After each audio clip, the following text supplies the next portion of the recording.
భత్యాలను 50% పెంచాలని ముఖ్యమంత్రి నిర్ణయించారు.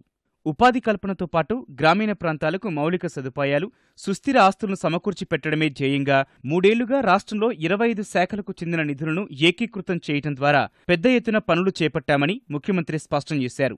గత ఆర్థిక సంవత్సరంలో 5,715 కోట్ల మేర నిధులను వినియోగించి గ్రామాల్లో మౌలిక సదుపాయాలు కల్పించామన్నారు. జాతీయ స్థాయిలో మొత్తం 13 ప్రమాణాల్లో 5 అంశాల్లో రాష్ట్రం అగ్రస్థానంలో నిలిచిందన్నారు.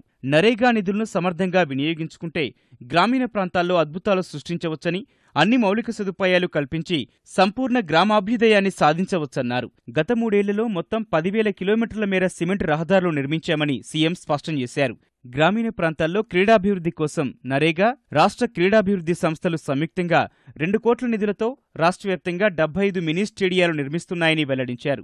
ఈ ఆర్థిక సంవత్సరంలో 7,000 కిలోమీటర్ల మేర రహదారుల పక్కన చెట్లు పెంచాలని లక్ష్యంగా పెట్టుకున్నట్లు తెలిపారు. 500 గ్రామ పంచాయతీ భవనాలు నిర్మించాలని, 5,000 కిలోమీటర్ల సీసీ రోడ్ల నిర్మాణం, 2,000 కిలోమీటర్ల లింకు రోడ్ల నిర్మాణం, 3,000 కిలోమీటర్ల మురుగునీటి పారుదల వ్యవస్థ ఏర్పాటు వంటివి లక్ష్యాలుగా నిర్ణయించామని చెప్పారు.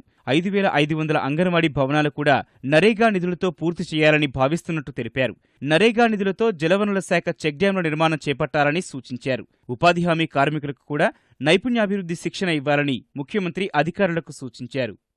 ముఖ్యమంత్రితో కలిసి తొలిసారి సమావేశంలో పాల్గొన్న పంచాయతీరాజ్, గ్రామీణాభివృద్ధి శాఖ మంత్రి నారా లోకేష్ చతుర్ముఖ వ్యూహంతో నరేగా పనులు చేయాలని అధికారులకు సూచించారు.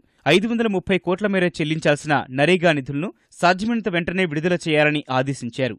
పెద్ద లక్ష్యాలు నిర్దేశించుకున్నామని, ప్రతి లక్ష్యాన్ని చేరుకునే విధంగా పనితీరు ఉండాలని అభిప్రాయపడ్డారు. రాష్ట్ర వ్యాప్తంగా ఎక్కడ సమస్యలు ఉన్నాయో ఛాయాచిత్ర సహితంగా తనకు అందజేయాలని మండలి సభ్యులకు మంత్రి లోకేష్ సూచించారు. ఉపాధి హామీ మండలి సమావేశం తర్వాత మండలి సభ్యులతో ప్రత్యేకంగా సమావేశమైన లోకేష్ ప్రతి నెల గ్రామాల్లో జరిగే పనుల పురోగతిపై తనకు సమగ్ర నివేదిక అందించాలని చెప్పారు.